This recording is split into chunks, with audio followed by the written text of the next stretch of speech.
Terserah kamu mau memilih aku atau tidak. Kamu jangan bantah. Mau bubar nggak?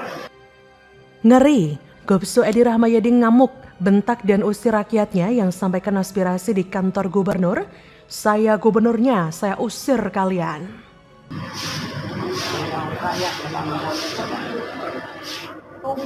Kau baru nanti mendengar dan beritahu. Kok pengacara begitu? Ini kantor Bung. Jangan kau pikir Kabupaten Padang Lawas di sana kamu kantor seenakmu. Itu kantor masyarakat, Pak. Tapi saya gubernurnya. Saya ini memilih Bapak. Terserah kamu mau memilih aku atau tidak. Kamu jangan bantah. Mau bubar nggak? Bubar. Kalau nggak saya usir bupatinya nanti. Saya usir bupatinya nanti. Nggak usah dikawan-kawan. Mau bubar nggak? Bubar. Memang tak pantas seorang gubernur berperilaku buruk, tidak santun.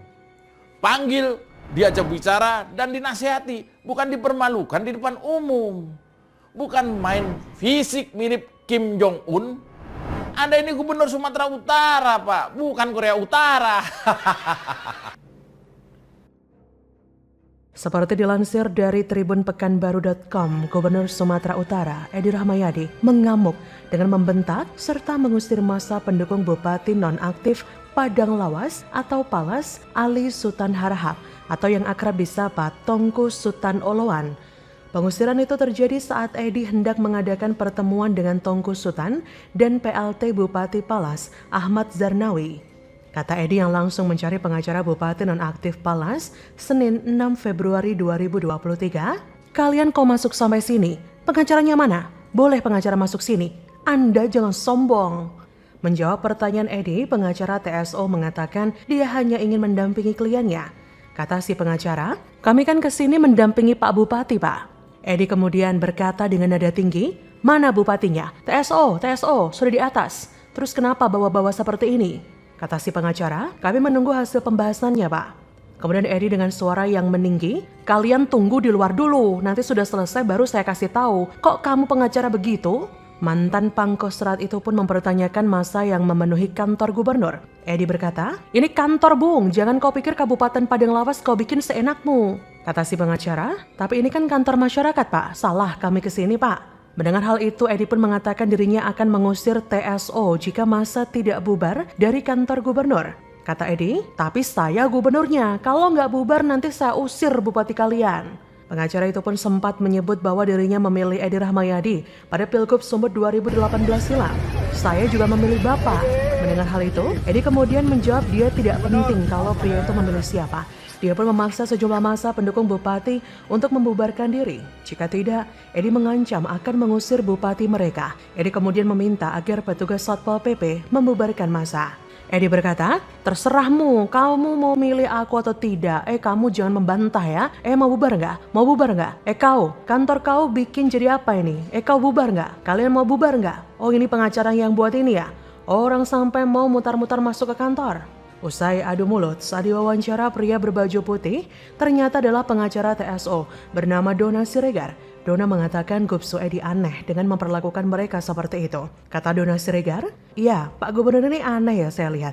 Ini kan kantor rakyat ya, dia kan dipilih rakyat. Makanya saya tadi tidak terima karena kami kan masyarakat. Kebetulan saya kuasa hukum Bupati Palas kok diusir. Padahal menurutnya, kedatangan mereka ke kantor Gubernur Sumut karena adanya masalah di tata pemerintahan mereka di Palas. Saat pengusiran itu, Dona mengaku hanya mereka yang diusir, sedangkan masa Wakil Bupati Palas, Ahmad Zarnawi, tidak diusir.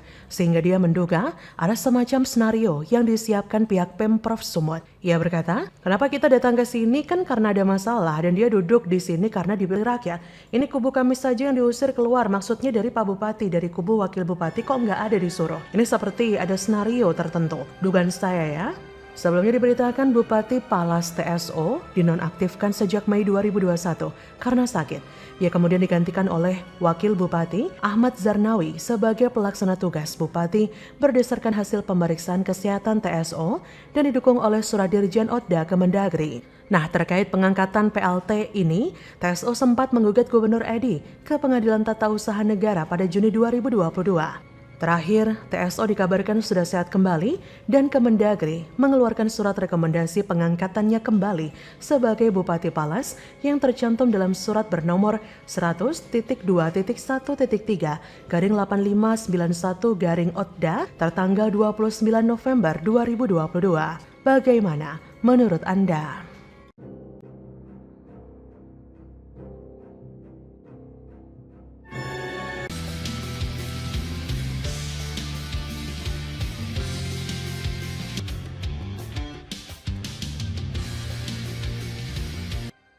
Duar, hasil audit Formula E keluar, klaimnya untung triliunan, tapi kenyataannya cuma 5 miliar doang. Ini sih buntung. Komitmen fee sama utang udah hitung sekalian belum tuh? Kok jadi ribut mau dipanggil KPK? Nah, KPK-nya tuh begini, Pak, kami ini serba susah. Setiap kami mempersoalkan dana formula dan sebagainya, lalu dituduh mempolitisi, mau menjegal Anies, padahal tidak ada urusannya ini dengan Anies. Ini temuan BPK, gitu loh. Sehingga kami merasa setiap nyebut ini lalu kami katanya ini menjegal Anies. Soal pembagian pendanaan yang bisa membebani APBD DKI.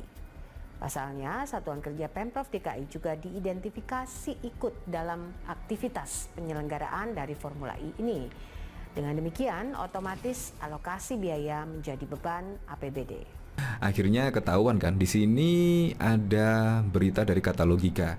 Indef bohongi publik, sebut Formula E untung besar dari Mandalika. Dan ternyata juga diklarifikasi oleh Jakpro, yaitu sebut keuntungan Formula E hanya 6 miliar saja dan mempunyai hutang 19 miliar. Anies bukan seorang eksekutor yang baik, dia hanya tahu konsepnya saja dan menyerahkan semua eksekusinya kepada orang-orangnya yang sangat mungkin mengambil manfaat dari sana. Kita lihat aja deh, apakah akan keluar statement KPK tentang kasus Formula E yang nantinya menyeret Anies Baswedan ke mesin gilingan. PJ Gubernur DKI Jakarta, Heru Budi Hartono mendapatkan ucapan terima kasih dari pegiat media sosial John Sitorus karena audit Formula E telah selesai. Padahal pagelaran Formula E telah selesai hampir 1 tahun loh, tapi auditnya baru selesai pada masa kepemimpinan Heru Budi, sehingga kerja kerasnya patut diapresiasi. Kata John Sitorus, Formula E sudah hampir 1 tahun selesai, tapi auditnya baru selesai di era Pak Heru. Terima kasih Pak Heru atas kerja kerasnya. Audit Formula E akhirnya selesai. Berdasarkan hasil audit kantor akuntan publik KAP, Jojo Sunarjo dan rekan, pagelaran Formula E mendapatkan keuntungan mencapai 5,29 miliar rupiah, padahal yang digembar-gemborkan keuntungannya 1,48 triliun. Sebelumnya, VP Corporate Secretary PT Jakarta Propertindo Syahrial Syarif mengungkapkan laporan keuangan Jakarta Aprix 2022 sudah selesai diaudit oleh KAP Jojo Sunarjo dan rekan. Dari hasil audit tersebut, Syahrial menyebut laba atau keuntungan penyelenggaraan ajang balap mobil listrik tersebut adalah 5,29 miliar. Untuk diketahui, audit merupakan review laporan keuangan sebuah perusahaan atau bisnis yang dilakukan secara independen dan objektif. Tujuan dilakukannya audit adalah untuk memberikan kepastian bagi setiap pemangku kepentingan bahwa laporan keuangan yang dibuat sudah akurat, lengkap, dan sejalan dengan standar ketentuan audit. Syahrial menyebut hasil audit itu telah diserahkan pada pekan kedua Januari 2023. Aneh memang jika melihat keuntungan yang hanya segelintir saja setelah diaudit, sedangkan uang yang digunakan untuk pelaksanaan Formula E menghabiskan hingga triliunan rupiah. Padahal ex-wakil Gubernur DKI Jakarta, Ahmad Riza Patria mengklaim bahwa penyelenggaraan Formula E 2022 tetap menguntungkan Pemprov Jakarta secara ekonomi. Menurut Riza, hal tersebut sudah dikaji secara detail oleh pihak ketiga atau konsultan, sehingga Pemprov DKI Jakarta memutuskan untuk menyelenggarakan Formula E pada 2022. Dan jika merujuk studi dampak ekonomi yang tercantum dalam proposal penyertaan modal daerah PT Jakpro tahun 2020 kepada Pemprov Jakarta di September 2019, disebutkan kurang lebih keuntungan ekonomi dari Formula E tahun 2022 hingga 2024 diprediksi sebesar 1,567 triliun rupiah. Hal ini tertuang dalam buku 1 tentang laporan hasil pemeriksaan atas laporan keuangan Pemprov DKI Jakarta tahun 2019 dan BPK DKI Jakarta, khusus terkait pengelolaan penyelenggaraan kegiatan Formula E tahun anggaran 2019.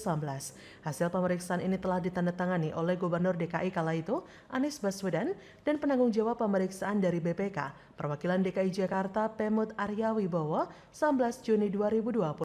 Dalam laporan hasil pemeriksaan BPK, jika Formula E diselenggarakan mulai 2020 hingga 2024 dengan kondisi normal tidak ada pandemi COVID, maka keuntungan ekonominya mencapai 2 triliun. Karena sudah diputuskan diselenggarakan 2022, maka keuntungan ekonominya berkurang menjadi 1,567 triliun. Gimana? Sudah ada bau-bau kebohongan bukan? Bilangnya untung triliunan, faktanya cuma untung 5 miliar. Memang begitulah jika program yang selalu dicitrakan baik dan sukses, tapi nyatanya gagal dan hanya untung jauh di bawah modal. Ini sama saja membodohi rakyat. Rakyat itu mempertanyakan hasil audit dan keuntungan Formula E. Mereka berharap Formula E untung banyak seperti yang dijanjikan, tapi pada kenyataannya mereka cuma dikibuli. Bagaimana menurut Anda?